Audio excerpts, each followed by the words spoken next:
Hello दोस्तों, क्या हाल चाल। मैं कुछ पांडे स्वागत करता हूं आप सबका आपके अपने परिवार न्यूटन्स अड्डा पे। आज के इस लेक्चर में हम पढ़ने वाले हैं वेव ऑप्टिक्स का द मोस्ट इंपॉर्टेंट टॉपिक, जिसका नाम है द हाइगेन्स सेकेंडरी वेवलेट थ्योरी। इस थ्योरी में क्या बताया गया था, हाइगेन्स भैया ने क्या क्या बातें बताई थी, और उसके बाद हम लोग प्रूफ करेंगे कि रिफ्लेक्शन और रिफ्रैक्शन को किस प्रकार से हम लोग वेव थ्योरी से प्रूफ कर सकते हैं। क्योंकि अगर लाइट का जो रिफ्लेक्शन और रिफ्रैक्शन प्रूव हो जाता है वेव थ्योरी से, तो आप कह सकते हो कि लाइट हाँ एक्चुअल में वेव की तरह व्यवहार या नेचर उसका शो करता है, दिखाता है। ठीक है ना भाई। तो सबसे पहले हम जानेंगे इनके थ्योरीज के बारे में, थ्योरी में उन्होंने क्या क्या पॉइंट्स के बारे में उन्होंने जिक्र किया। तो एक हम थोड़ा सा एक एग्जांपल देते हैं तब समझाते हैं, ताकि आपको समझ में बेहतर आएगा, बहुत बेहतर आएगा। देखो, एक आपने क्या किया, तालाब में एक छोटा सा कंकड़ पत्थर फेंका कोई, है ना। जैसे ही कंकड़ पत्थर फेंकते हो तो ये क्या करता है, एक सोर्स बन जाता है। एक सोर्स बन जाता है। कौन सा सोर्स? जो अपने आसपास के पार्टिकल को डिस्टर्ब करेगा। क्या करेगा भाई? अपने आसपास के पार्टिकल को डिस्टर्ब करेगा, यानी कि इसके चारों तरफ कुछ ना कुछ पार्टिकल्स होंगे। इन पार्टिकल्स को ये क्या करेगा? डिस्टर्ब करेगा, है ना। तो पानी में अपने पत्थर फेंका, तो उस पत्थर जहां गिरेगा उसको चारों तरफ जो पार्टिकल्स होंगे, उन पार्टिकल्स को ये पत्थर डिस्टर्ब करता है। जब डिस्टर्ब करेगा तो ये फ्रेश सोर्स की तरह है, जो डिस्टर्ब करता है अपने आसपास के पार्टिकल्स को। फिर जो इनके आसपास के पार्टिकल्स है ना, अब ये पार्टिकल्स अपने चारों तरफ वाले पार्टिकल्स को क्या करेंगे भाई? डिस्टर्ब करेंगे। क्या करेंगे? डिस्टर्ब करेंगे। और इस फॉर्म में ये अपने से आगे वाले को डिस्टर्ब करेंगे, ठीक है ना। अपने से आगे वाले को डिस्टर्ब करेंगे, और आप देखोगे कुछ इस प्रकार से पैटर्न बनता जाता है ना। कुछ इस प्रकार का पैटर्न बनता जाता है, और यही पैटर्न जो है वो आपको कुछ इस प्रकार से आपको दिखाई देती होगी जब आप पत्थर फेंकते हो किसी पानी या तालाब में, है ना। किसी भी पत्थर को अगर आप तालाब में फेंकोगे तो कुछ इस प्रकार का एक समझ पा रहे हो, भंवर दिखाई देते हैं आपको, है ना। तो ये जो बनता है, जो फॉर्मेशन होता है डिस्टर्बेंस का, उसी के अकॉर्डिंग आप इसको समझ सकते हो कि जब आपने एक डिस्टर्बेंस क्रिएट किया तो उस डिस्टर्बेंस ने अपने चारों तरफ के जो पार्टिकल्स थे उनको डिस्टर्ब किया। फिर वो चारों जो चारों तरफ जो पार्टिकल्स थे वो अपने चारों तरफ वालों को क्या करेंगे? डिस्टर्ब करेंगे, है ना। इसका मतलब एक बात तय है कि भाई जब डिस्टर्बेंस क्रिएट करते हो, उससे क्या होता है, वो हर एक पार्टिकल्स हर एक डायरेक्शन में क्या करता है, वो सबको डिस्टर्ब करता है ना। और उसके बाद जो पार्टिकल्स बनते हैं, वो पार्टिकल्स खुद भी अब क्या करेंगे? एक फ्रेश सोर्स की तरह काम करेंगे। किसकी तरह भाई? एक फ्रेश सोर्स की तरह काम करेंगे, जो अपने से आगे वाले को क्या करेंगे? डिस्टर्ब करेंगे। कुछ पल्ले पड़ा? कुछ पल्ले पड़ा, या बस जलेबी देख के अच्छा लग रहा है? सबसे पहले आपने पत्थर फेंका, पत्थर ने डिस्टर्ब किया अपने चारों तरफ के एलिमेंट्स को, पार्टिकल्स को।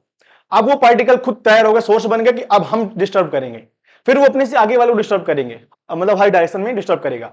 फिर उसके आगे वाले तैयार हो जाएंगे कि अब हम दूसरे को डिस्टर्ब करेंगे। समझ में आ रहा है? इसीलिए पानी में एक के बाद एक, एक के बाद एक, एक के बाद क्या होता है, भंवर इस प्रकार से बनता हुआ चला जाता है। ठीक है ना। तो यहां से एक बात आप कह सकते हो क्या, कि कोई भी अगर आप सोर्स से अगर आप डिस्टर्ब करते हो किसी चीज को, तो उस सोर्स के डिस्टर्ब करने की वजह से, उस सोर्स के डिस्टर्ब करने की वजह से और भी सोर्सेज बन जाते हैं, और फिर वो सोर्सेज फिर और भी सोर्सेज बनाते हैं, डिस्टर्ब करते हैं, है ना।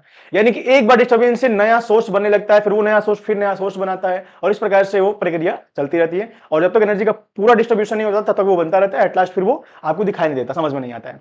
ठीक है ना। ठीक है। तो ध्यान से समझते जाइएगा, जिन पार्टिकल्स को डिस्टर्ब किया गया, है ना, वही पार्टिकल्स जो अपने चारों तरफ जो बना रहे हैं, है ना, जो अपने चारों तरफ जो डिस्टर्ब करने वाले हैं, ये एक फ्रेश सोर्स की तरह वर्क करते हैं, है ना। एक फ्रेश सोर्स की तरह वर्क करते हैं, और इन्हीं को कहा जाता है वेवलेट। क्या कहा जाता है? वेवलेट। क्या कहते हैं? वेवलेट, है ना। जो क्या करते हैं, एक फ्रेश सोर्स की तरह काम करते हैं, आगे डिस्टर्ब करने चले जाते हैं। तो एक बात जरा ध्यान से समझ लो भाई, कि जो वेवलेट होता है ना, वेवलेट होता है ना, इससे बना ये फिर उससे बना वो, इसलिए इसको हाइगन भैया ने कहा सेकेंडरी वेवलेट। क्या कहा भाई? Secondary wavelet. सेकेंडरी वेवलेट का नाम इन्होंने दिया कि भैया तुम फ्रेश तो हो नहीं, मतलब नए तो हो नहीं, तुम किसी और की वजह से बने, फिर तुम्हारी वजह से कोई और बनेगा, इसलिए क्या नाम दिया उन्होंने? Secondary wavelet. क्या नाम कहा इन्होंने? Secondary wavelet. यहां तक कोई दिक्कत नहीं होगी। अब समझो जरा ध्यान से, और प्यार समझो जरा। अगर आप लोग क्या करो, जो आपको ये वेवलेट दिखाई दे रहे हैं ना, इन वेवलेट को टच करता हुआ एक टेंजेंट ड्रॉ कर दो, है ना। एक टेंजेंट ड्रॉ कर दो। जो आपको दिखाई दे रहा है ना, इनको क्या करो, एक टेंजेंट ड्रॉ कर दो। जब टेंजेंट ड्रॉ कर दोगे तो ये जो बनता है ना, ये जो बनता है, इसी बनता जो जो बनता है, इसको आप क्या कहते हो? इसको कहते हो वेव फ्रंट। क्या कहते हो? Wave front. जो आपने एक टेंजेंट ड्रॉ किया है, इन सारे के सारे वेवलेट को टच करते हुए एक लाइन खींचा है, वो क्या बनाएगा? वो बनाएगा वेव फ्रंट। वो क्या बनाएगा? Wave front. दो बातें बस यहां जान लो, मेन चीज, वेवलेट, वेव फ्रंट। आपने जब पार्टिकल को फेंका, सॉरी किसी आपने डिस्टर्बेंस क्रिएट किया, उस डिस्टर्बेंस से और पार्टिकल डिस्टर्ब हुए हैं, उन पार्टिकल्स को आपने नाम दे दिया क्या? वेवलेट। और जब उन्हीं वेवलेट को हम टच करते हुए लाइन ड्रॉ करते हैं, तो जो टेंजेंट ड्रॉ होता है उसको हम कहते हैं वेव फ्रंट। तो अब समझ में आ गया, जो आप भंवर देखते हो ना, मान लो वही प्रकार क्या है? Wave front. क्या है वो? Wave front. और ये जिन पार्टिकल की वजह से हो रहा है, जिन पार्टिकल की वजह से क्रिएट हो रहा है, उन पार्टिकल्स को क्या कह दोगे आप? वेवलेट। क्या कह दोगे? वेवलेट। ठीक है ना। कुछ कुछ क्लियर हुआ? जो सोर्स होगा, जो डिस्टर्बेंस क्रिएट कर रहा है, वो क्या करेगा, किसी और को डिस्टर्ब करेगा, वो फिर किसी और को डिस्टर्ब करेगा। तो जो डिस्टर्ब कर रहे हैं ना पार्टिकल्स, वो एक सोर्स है जो डिस्टर्ब करने जा रहे हैं, ठीक है, उन्हीं को आप कहोगे वेवलेट। और जब उन्हीं वेवलेट को टच करते हुए टेंजेंट ड्रॉ कर दोगे, एक स्पर्श करते हुए कोई रेखा ड्रॉ कर दोगे, तो वो जो बनेगा वो क्या बनेगा, वो बनेगा वेव फ्रंट। क्या बनेगा, वेव फ्रंट। अच्छा, इसमें और ध्यान से देखो, तो हम कुछ पॉइंट समझ लेते हैं। अब ये जब समझ लो कहानी, तो यहां समझ में आ जाएगा आपको कि पहले चीज लिखा हुआ है कि हर एक पॉइंट जो वेव फ्रंट की तरह एक्ट करेगा, है ना, एक फ्रेश सोर्स की तरह काम करेगा। कहने का मतलब, आपने जैसे डिस्टर्बेंस क्रिएट किया, तो जो नया पार्टिकल बना वो खुद भी एक फ्रेश सोर्स की तरह काम करेगा। एक फ्रेश सोर्स करने का मतलब क्या हो गया कि अब वो किसी और को डिस्टर्ब करने जाएगा, ठीक है। तो पहले पॉइंट में कोई दिक्कत होगी नहीं, उसको क्या नाम दिया गया, सेकेंडरी। क्या नाम दिया गया, सेकेंडरी वेवलेट। कोई दिक्कत नहीं है। सेकंड पॉइंट कहता है कि this secondary wavelet spread in all the direction with the same speed. यानी जो पार्टिकल डिस्टर्ब करने के बाद जो नया पार्टिकल्स बनता है, वो पार्टिकल फिर किसी को डिस्टर्ब करता है, और कहां, ऑल डायरेक्शन में। कितने स्पीड से, सेम स्पीड से, ठीक है ना, सेम स्पीड से करता है। इसलिए ध्यान से देखो, जैसे इनकी स्पीड सेम हो गई, तो ये एक भंवर बन गया या एक लेयर बन गया समझ लो। और उसके बाद जो नेक्स्ट है उनकी स्पीड और तो चेंज हो जाएगी, तो और बन गया। इसके बाद फिर बनेगा, तो फिर एक भंवर बनेगा, ठीक है ना। तो पहला पॉइंट कह रहा है कि भैया जब डिस्टर्बेंस क्रिएट करते हो, तो जो नया चीज बनता है वो भी एक फ्रेश सोर्स की तरह काम करेगा। उसको आपने नाम दिया सेकेंडरी वेवलेट। फिर आपने कहा कि ये तो सेकेंडरी वेवलेट है ना, ये अपनी चारों दिशाओं में फैलेगा, टक्कर करेगा और सबको डिस्टर्ब करेगा विद द सेम स्पीड, ठीक है ना। थर्ड पॉइंट कहता है कि जो आपने ये वेवलेट बना दिया है ना, जो आपने ये वेवलेट बना दिया है, इन्हीं वेवलेट को चारों तरफ अगर आप टेंजेंट ड्रॉ कर दो, क्या कर दो, टेंजेंट ड्रॉ कर दो, तो जो टेंजेंट बनता है उसको क्या नाम देते हैं हम लोग, वेव फ्रंट। क्या कहते हैं, वेव फ्रंट। ये तीन द मोस्ट इंपोर्टेंट टॉपिक बातें हैं, द मोस्ट इंपोर्टेंट लाइंस हैं वेव थ्योरी के लिए, जो कि ये समझ लीजिए कि वेव थ्योरी की शुरुआत भी हाइगेंस ने कर दी थी, है ना। तो मेरे ख्याल से तीनों पॉइंट्स में कोई दिक्कत आपको नहीं होगी, ठीक है। इसके शॉट आप ले लिए होगे। चलो भाई, नेक्स्ट हम बताते हैं आपको रिफ्लेक्शन के बारे में। क्योंकि अगर ये लाइट रे रिफ्लेक्शन और रिफ्रैक्शन को प्रूव करती है मैथमेटिकली, तो समझ जाइएगा कि इसका मतलब वेव नेचर इसको शो कर, लाइट जो है वो वेव नेचर शो कर रहा है, और वही से हम लोग सेटिस्फाई हो जाते हैं, ठीक है ना। अब ये आपके सामने एक डायग्राम दिखाई दे रहा होगा, दे रहा है क्या। अब इस डायग्राम को समझने के लिए आपको थोड़ा सा इधर आना पड़ेगा। देखो, सबसे पहले हमें दिखाना है रिफ्लेक्शन के बारे में। किसके बारे में भाई, रिफ्लेक्शन के बारे में हम दिखाना है। तो पहले रिफ्लेक्शन का डायग्राम समझते हैं कैसे बना है। तो ध्यान से देखो, मैंने एक लाइन ड्रॉ किया हुआ है, ठीक है क्या, एक मैं लाइन ड्रॉ किया हुआ है। फिर मैंने कहा कि एक लाइट रे आती है और कुछ इस प्रकार से ये रिफ्लेक्ट हो जाती है। फिर एक लाइट रे आती है और वो कुछ इस प्रकार से रिफ्लेक्ट हो जाती है। तो इसमें तो कोई दिक्कत नहीं है सर, ये तो हमने पहले भी पढ़ा हुआ है, लाइट रे आई और यहां से रिफ्लेक्ट हो गई, ठीक है क्या, ठीक है क्या, कोई दिक्कत नहीं है भाई। अच्छा ध्यान से देखो, जैसे ही लाइट रे यहां इंसिडेंट हुआ, आपने ड्रॉ किया एक नॉर्मल, यहां भी क्या ड्रॉ कर दोगे, एक नॉर्मल। यहां तक भी सर कोई दिक्कत नहीं है, कोई दिक्कत नहीं है ना। ये तो हम लोग का सिंपल लाइट फॉर्म है ना, ये पॉलिश किया हुआ है, ठीक है ना, पॉलिश किया हुआ है इसलिए रिफ्लेक्शन हो रहा है। अब ध्यान से समझो, यहां पर केवल आपको एक काम करना है कि आपको यहां पर एक क्या क्रिएट करना है, क्या बनाना है आपको, एक वेव, अरे यार, एक आपको वेव फ्रंट बनाना है। क्या बनाना है, वेव फ्रंट बनाना है। कैसे बनाओगे, देखो ध्यान से। तो यहां से जिस पॉइंट पे इंसिडेंट हुआ है ना, इस पॉइंट पर आप एक टेंजेंट ड्रॉ कर दोगे। क्या कर दोगे, एक टेंजेंट ड्रॉ कर दोगे। और सेम जो रिफ्लेक्ट हो रहा है ना, यहां पर भी क्या कर दो, एक टेंजेंट ड्रॉ कर दो। बस, कुछ क्लियर हुआ। बस ध्यान से सुनते जाओ आराम से। यहां पर आपने क्या किया, एक टेंजेंट ड्रॉ करके, देखो यहां से इस पॉइंट से एक परपेंडिकुलर ड्रॉ कर दो, no tangent, tangent sorry tangent नहीं, परपेंडिकुलर। यहां से एक परपेंडिकुलर ड्रॉ कर दो इस लाइन पर, और यहां पर भी परपेंडिकुलर ड्रॉ कर दो इस लाइन पर। नेमिंग कुछ भी कर सकते हो, जो आपकी इच्छा करी वो आप नेमिंग इसको दे सकते हो, ठीक है ना, ठीक है क्या, कोई दिक्कत है क्या। अब ये जो वेव फ्रंट है जो आपने इसको परपेंडिकुलर ड्रॉ किया, ये एक्चुअली बताते क्या है वो भी समझ लो जरा, मैं वो बता दे रहा हूं वो भी। देखो ध्यान से, लाइट रे आ रही थी और ये भी लाइट रे आ रही है। एक पॉइंट आपने यहां पर माना है और एक पॉइंट आपने यहां पे माना है, ठीक है क्या। जब रिफ्लेक्शन होगा तो ये भाई साहब बढ़ के यहां पहुंच जाएंगे। यानी मान लो पॉइंट ए है, कलर चेंज कर लेता हूं मैं। मान लो हमारे पास ये पॉइंट ए है, ये वाला, तो ये ए वाला पॉइंट अब रिफ्लेक्ट होकर यहां पहुंच गया है, जिसको हम ए डैश बोल दे रहे हैं। और ये जो पॉइंट मान लो बी था, ये पॉइंट अभी यहां आएगा, तो इस पॉइंट को मान लेते हैं हम लोग बी डैश। कुछ क्लियर हुआ क्या भाई, ये कुछ इस प्रकार से मार्कर था, है ना, इस प्रकार से था। अब इसको पहले रिफ्लेक्ट होना है, इसको तो भी नीचे आना है। अब ये नीचे आएगा तब रिफ्लेक्ट होगा, और ये नीचे आ चुका है, तो ये पहले रिफ्लेक्ट होकर यहां पहुंच गया, और ये जनाब अभी नीचे आ रहे हैं। तो मान लो कि टी सेकंड लगा, कितना, टी सेकंड, कितना लगा, टी सेकंड। टी सेकंड इसको भी लगेगा, टी सेकंड इसको भी लगेगा। उस टी सेकंड में, टी टाइम में ये पहुंच गया यहां पे, और ये पहुंच जाएगा यहां पे। क्यों, क्योंकि यहां से रिफ्लेक्शन चालू हो गया है और ये भी रिफ्लेक्शन के लिए आ रहे हैं, इसलिए थोड़ा पीछे रहेगा और ये बढ़ के आगे हो जाएगा, ठीक है क्या, ठीक। डायग्राम एक एक पॉइंट समझ जाएगा आराम से, ठीक है। तो हमने कहा कि टी सेकंड में ये भाई साहब यहां इस पॉइंट से इस पॉइंट पहुंच गए, और ये पॉइंट से इस पॉइंट तक हम लोग आ चुके हैं, ठीक है ना। कितनी स्पीड, तो कह दोगे भैया देखो रिफ्लेक्शन हो रहा है तो स्पीड ऑफ लाइट के बराबर है। स्पीड ऑफ लाइट के बराबर यहां स्पीड होगी। चलो भाई, तो ये मेरे पास प्रॉपर डायग्राम है। अब इस डायग्राम में जो एक चीज और सीखने वाली बात है, समझने वाली बात है, वो ये है कि हम लोग यहां पे इस एंगल को आई एंगल कहने वाले हैं, ठीक है। इस वाले एंगल को आर एंगल कहने वाले, किसी भी एक को समझ लो, समझ जाओगे फिर दोनों। पहले मैं एक बता दे रहा हूं, ध्यान से सुन लो ध्यान से, कि इस एंगल को आई क्यों कहा हमने, इस वाले को, क्योंकि सर आपने क्या पढ़ा हुआ है, आपने पढ़ा होगा कि सर ये वाला एंगल आई होगा। सुनो, लाइट रे आई और यहां से रिफ्लेक्ट होकर चली गई, दिख रहा है क्या, लाइट रे आई रिफ्लेक्ट होकर चली गई। मैं बना दे रहा हूं फिर से, रेड पेन से बनाया तो रेड से बना दे रहा हूं। डायग्राम समझ लो, बाकी सब आसान है। ये लाइट रे आई थी और एक इस प्रकार से चली गई थी, दिख रहा होगा, लाइट रे आई चली गई, ठीक है, कोई दिक्कत नहीं है। फिर हमने यहाँ पे क्या ड्रॉ किया है, हमने ड्रॉ किया यहाँ पर परपेंडिकुलर, दिखाई दे रहा है क्या, दिखाई दे रहा है क्या, ये देखो परपेंडिकुलर नॉर्मल, दिख रहा है ना, दिख रहा है ना, ठीक है। सर जैसे नॉर्मल ड्रॉ कर दोगे आप तो ये बन जाएगा एंगल आई, कोई दिक्कत नहीं, कोई दिक्कत नहीं है। फिर क्या करते हो आप, कहते हो सर यहां से आपने परपेंडिकुलर ड्रॉ किया है कुछ इस प्रकार से, इस प्रकार हमने परपेंडिकुलर एक लाइन खींच दी है, एक परपेंडिकुलर यहाँ पे आपने लाइन ऐसे इस प्रकार से ड्रॉ कर दिया है, ठीक है, ठीक है ना, ये वाली लाइन आपने ड्रॉ कर दिया और ये आपका सरफेस, ठीक है। मैं केवल इतने पार्ट को बना रहा हूं, केवल इतने पार्ट को याद रखना, ताकि हम इस एंगल आई को आपको समझा पाए कि यहां पर एंगल आई किस प्रकार से हुआ है। देखो ध्यान से, अब हमने क्या कहा, सर यहां पे एंगल आई है, कोई दिक्कत नहीं है, नॉर्मल से है तो जो लाइट रे आती है वो इंसिडेंट एंगल आई बनाती है, कोई दिक्कत नहीं है। ये जनाब इस पे परपेंडिकुलर बना रहे हैं क्या, बिल्कुल बना रहे हैं। ये नॉर्मल इस पे परपेंडिकुलर बना रहे हैं क्या, नॉर्मल तो परपेंडिकुलर होता ही है। अच्छा, अगर ये एंगल आई है, ध्यान से देखो, अगर ये वाला एंगल आई है तो यहां पर एंगल कितना होगा, यहां पे कि सर पूरा का पूरा तो 90 है, ये निकल गया आई, तो ये बचा हुआ पार्ट 90 माइनस आई, यहां तो कोई दिक्कत नहीं होगी। भाई ये है आई, ये पूरा पूरा यहां से गया तो 90 है, तो ये बचा हुआ पार्ट क्या होगा, 90 माइनस आई। अच्छा ये बताओ, ये पूरा का पूरा कितना है, 90 डिग्री है क्या, ये पूरा पूरा कितना है, 90 डिग्री है भाई, दिख रहा है कहीं तुम लोग यार, थोड़ा देर कर दो, ये पूरा का पूरा एंगल है 90 डिग्री, है ना। अब मुझे बताओ, नॉर्मल से लेकर यहां तक पूरा 90 डिग्री है, और नॉर्मल से जो बीच वाला पार्ट है, ये वाला पार्ट ये बना रहा है 90 माइनस आई, तो बचा हुआ कितना होगा, ध्यान से देखो, ये 90 माइनस आई, ये है 90 माइनस आई और पूरा है 90, तो ये बचा हुआ पार्ट आई हो जाएगा क्या, क्यों आई हो जाएगा, सर एक है 90 माइनस आई, हम इसमें क्या ऐड करें कि मेरे पास 90 आ जाए, तो भाई आई ऐड कर दो ना, तो आई सही क्या हो जाएगा, कट हो जाएगा। कुछ पहले पढ़ा, कुछ पहले पढ़ा क्या, चलो, अगर उससे समझ में ना आए तो यहां समझ लो कि भैया इतना पार्ट है 90 माइनस आई, ये पार्ट मुझे पता नहीं तो एक्स मान लो, और ये पूरा ये कितना है 90 डिग्री, तो माइनस आई प्लस एक्स बराबर 90 से 90 कट जाएगा, जीरो, एक्स इक्वल टू क्या हो जाएगा, आई प्लस का आई, क्या हो जाएगा, प्लस का आई, ठीक है ना। जिस प्रकार थ्योरेटिकल समझना थ्योरेटिकल, मैथमेटिकली समझ में आ रहा है तो आपको तो मैथमेटिकली को समझ लो, कोई दिक्कत नहीं, ठीक है ना। चलो अब ध्यान से देखते हैं, आई समझ के सेम इसी कंडीशन से हम लोग आर भी कह देते हैं कि यहां पर आर भी बराबर होगा। देखो अभी, अब ये डायग्राम को देखो ध्यान से,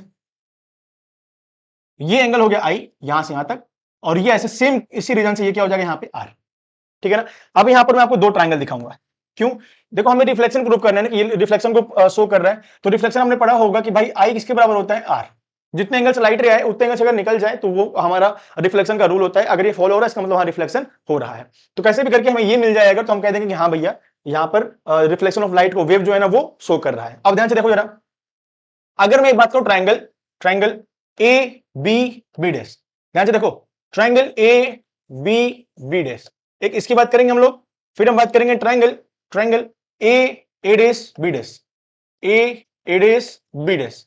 हमने क्यों दोनों ट्रायंगल लिया, देखो यहां से, क्योंकि हमें इस पॉइंट पे परपेंडिकुलर ड्रॉ किया हुआ है ना, तो हमें एक ये चाहिए, सेकंड वाला पॉइंट यहां पहुंच गया तो एक हमें ये वाला ट्रायंगल चाहिए, तो हमें दो ट्रायंगल की हमने यहां पर बात कर ली है, ठीक है ना। और भी बातें समझ लो इसके बारे में, क्या सर यहां पर आपने क्या किया, इससे परपेंडिकुलर डाला हुआ है, मतलब ये जो है परपेंडिकुलर काम करेगा, ये बेस का काम करेगा, उसके ठीक सामने कौन होता है, हाइपोटेनस, कोई दिक्कत नहीं है ना। सेम आपने ये लाइन आपने ड्रॉ किया और इसको आपने परपेंडिकुलर ड्रॉ कर दिया, मतलब परपेंडिकुलर बना दिया इसको, तो ये हो जाएगा परपेंडिकुलर, और परपेंडिकुलर के सामने क्या होता है, हाइपोटेनस, ठीक है। कंफ्यूज मत होना, कुछ लोग इसको परपेंडिकुलर मान लेंगे, ये परपेंडिकुलर नहीं है, ये बेस है जो कि इस पे जाके परपेंडिकुलर बना रहा है, ये बेस है जो इस पे जाके परपेंडिकुलर बना रहा है, एक बना रहा है इंसिडेंट पे, एक बना रहा है रिफ्लेक्टेड वाले पे, ठीक है। तो यहां से क्या हो जाएगा, देखो ध्यान से, एक में लगा देंगे हम sine A B B dash, A B B dash, क्या बन रहा है एंगल आई ना, तो एंगल आई या साइन आई इक्वल्स टू, आपने पढ़ा होगा पंडित बद्री प्रसाद ना, हर हर बोले तो P by H, P by H पढ़े हो ना। चलो, तो पी परपेंडिकुलर कितना है, परपेंडिकुलर सर ये वाला बी बी डेस, ठीक है, परपेंडिकुलर है B B dash, divide by hypotenuse कितना है, तो 90 डिग्री ठीक सामने होता है हाइपोटेनस, ए से लेकर बी डेस तक की डिस्टेंस यानी कि ए बी डेस, कोई दिक्कत नहीं है, कोई दिक्कत नहीं है। यहां देखो ए डेस में हमें क्या निकलना होगा, sine sine sine A dash B dash, A dash B dash, कितना एंगल आर, कितना एंगल आर, तो sine R equals to perpendicular हो गया ए से ए डेस तक परपेंडिकुलर, डिवाइड बाई हाइपोटेनस में क्या हो जाएगा फिर से ए बी डेस, क्यों, परपेंडिकुलर ठीक सामने क्या होता है, हाइपोटेनस होता है।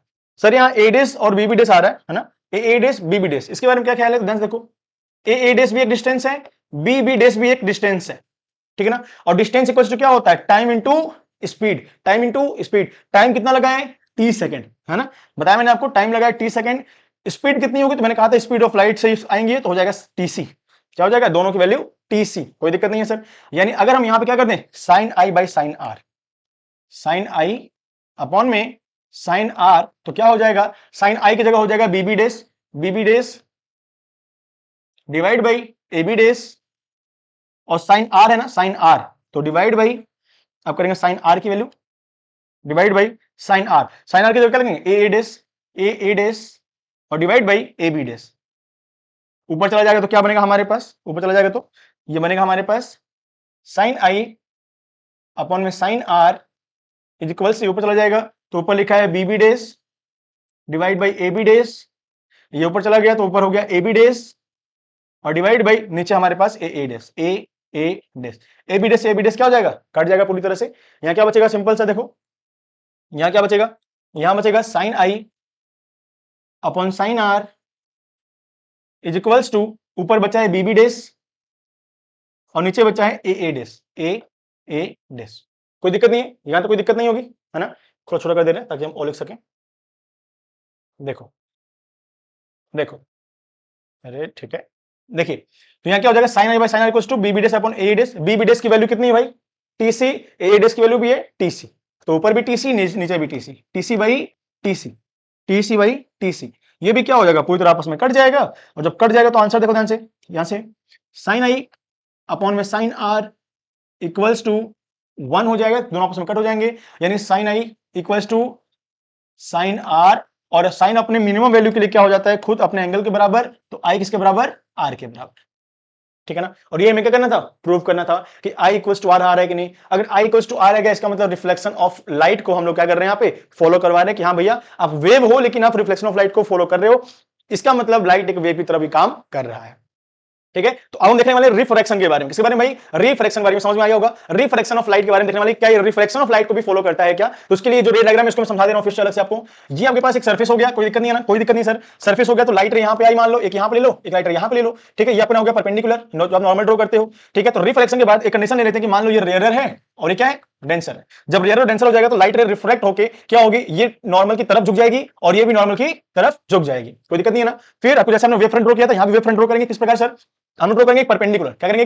ड्रॉ करेंगे परपेंडिकुलर। एक बार ड्रॉ कर दे रहे हैं इंसिडेंट पर, कुछ इस प्रकार से परपेंडिकुलर, है ना। एक बार जोड़ दे रहे हैं हम लोग रिफ्रैक्टेड पर, है ना।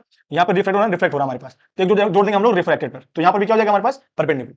आपने दो वेव फ्रंट को ड्रॉ कर दिया। कहीं सोच रहे हो सर वेव फ्रंट को हम ड्रॉ क्यों कर रहे हैं, और कर रहे हैं तो लाइन क्यों ड्रॉ कर रहे हैं? तो याद रखिएगा, जब भी लाइट रेज पैरेलल आती है तो पैरेलल लाइट रेज के लिए जो वेव फ्रंट बनता है वो एक क्या बनता है? एक इस प्रकार से एक सरफेस, एक प्लेन बनता है। और अगर पॉइंट सोर्स हो तो सर पॉइंट सोर्स के लिए कुछ इस प्रकार से बनता है, इस प्रकार से, ठीक है, एक स्फेरिकल बन जाता है, ठीक है ना, ठीक है। चलो, अगर खुद एक प्लेन हो जाए तो याद रखिएगा प्लेन या सरफेस के लिए सिलेंड्रिकल बनता है, ठीक है। वो सब बातें आप लोग पहले पढ़े होंगे, हम लोग उस पर फिलहाल चर्चा नहीं करना है, ठीक है।